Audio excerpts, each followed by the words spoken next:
Hey there everybody, I'm Axel, welcome to my channel. I am the Wondrous Writing Witch, and today I am doing my first book review. This is going to be the spoiler-free review, and on Sunday I am going to be doing the spoilerific, gush-filled review of Ashes by Iona Wayland. I really recommend everyone go give this book a read if you're into some dark, twisted fairy tales. So, first, I don't want to give out any spoilers, but I do want to start with some trigger warnings. If you do not like trigger warnings, please skip to this time. I'm going to put it down here somewhere. Skip to that time. Otherwise, this book does contain the following depictions of suicide, self-harm, addiction, sexual assault, and violence, although I don't know if I need a trigger warning for that. With those set in mind, here is my review on Ashes by Iona Wayland. And the way I'm going to be doing my reviews are splitting them up in a few different categories. The first one is going to be about the story itself, and I was gripped right from the beginning with Angela's unfortunate familiar task of having to go spread ashes. Having to take ashes to spread them is a daunting task if you've ever had to do so. And not only is it a hard enough time to do, but it's her own brother. And so you're instantly drawn in like, how did he die? Where exactly are we going, and why are we going there?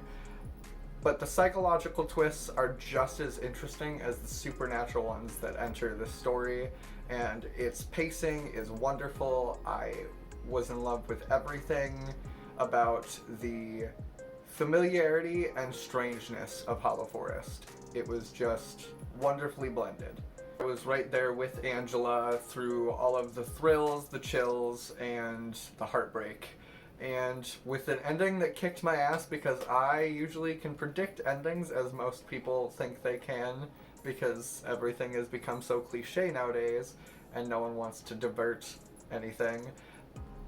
But I think you'll be pleasantly surprised with the plot twist that culminates in the end. I love it. It was one of those plot twists where once you read it or listen to it, you're like, fuck, it was right there all along. It, like, all of it pieces together and it makes sense. But Prime, if you can get me on the ending, I appreciate that, because it doesn't happen too often, so I love a good surprise.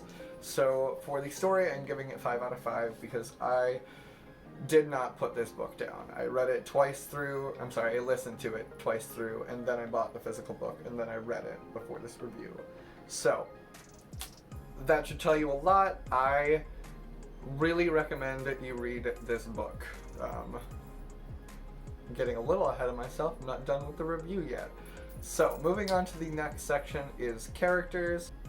So if I do have any complaints about this book at all, it is solely about the naming of one or two of the characters, but she makes it make sense, and it works flawlessly. It just is one of those things where it makes you crack up and giggle every time you read their name.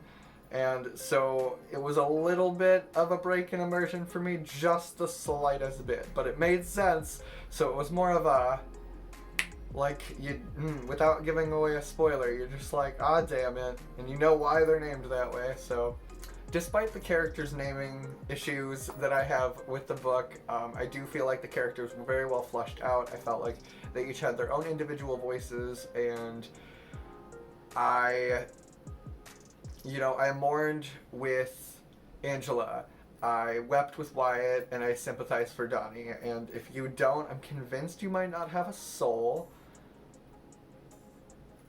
But that's just, I'm an emotional bitch, so maybe it's just me, but I cried twice during this goddamn book. So you have to get me to care about your characters to do that. So again, if I have, so 4 out of 5 for the naming flaw, but these characters are fantastic, and I can't even really say that the naming thing is a complaint. It's just, I have to try and be a little objective here, but that's all I got. This book is fantastic, so if that's the only complaint I have about this book, I think that says volumes. So, the next part I am going to review is the writing, and the writing was fantastic. You really cannot get immersed, not the way I did if the writing is shoddy.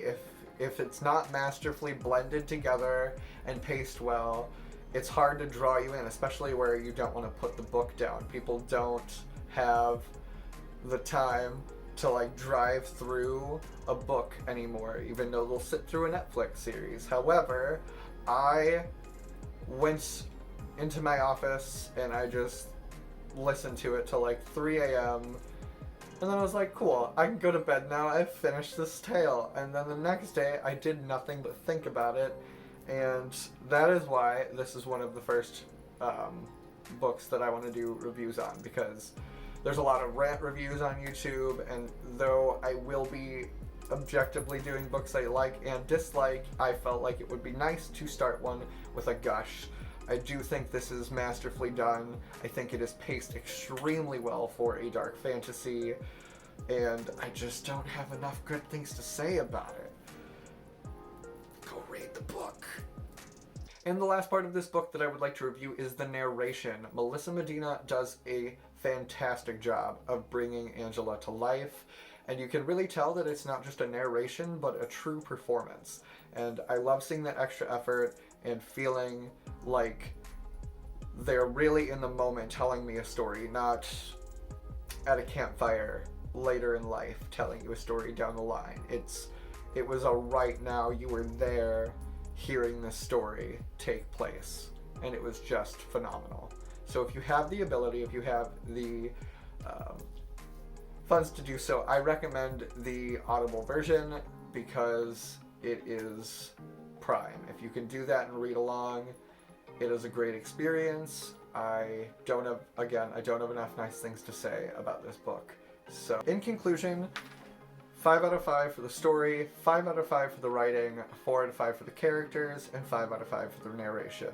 This is a fantastic book, and I think everyone should go give it a read if you are into dark fantasy. This is not a feel-good book. It's not for the faint of heart. This lives up to its genre, and Jasper is barking. So in conclusion, this book is phenomenal. It is a wonderful tale. I love Iona's little neck of the woods that she created for herself in Hollow Forest, and I can't wait to see what she comes out with next. She has an excellent grip on character voice and weaving that into a wonderful tale. So I am extremely happy to recommend this book to you. Go grab it in any form you can. That's all I got for you guys today. I love you guys. Have a wonderful, witchy, and writerly Wednesday. Bye!